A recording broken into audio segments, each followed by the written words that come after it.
Illegal payments along trade routes, high transport and logistic costs, as well as tariff and non-tariff barriers within the ECOWAS region continue to hinder the full implementation of policies such as the African Continental Free Trade Area.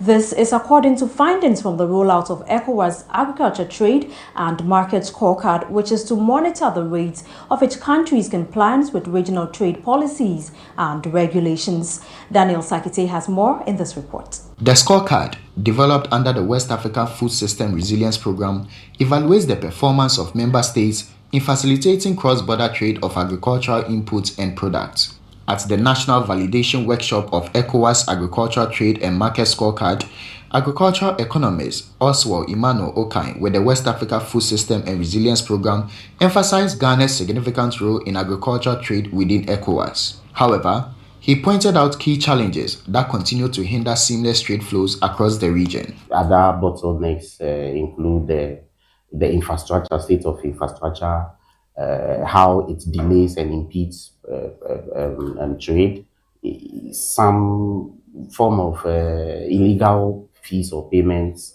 that are charged them still because they are not fully aware of the processes and what is expected of. Let's capture it and include this as part of our economic activity. And that to talk about the real size of the economy. We should not just say it's informal. It's informal, but most of the agricultural produce that we get on the market, they are through informal trade. So our fact is that let's capture it. It's a basic principle in management that you cannot manage it if you can't measure it.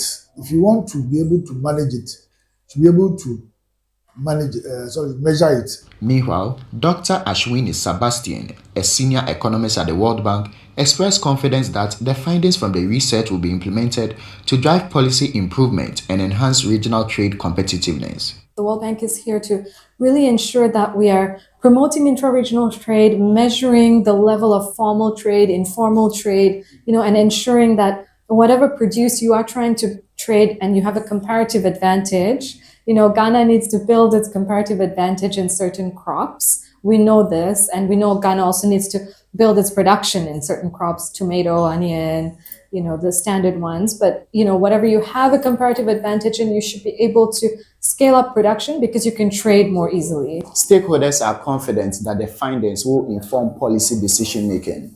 For CNL Business, I am Daniel Sakite.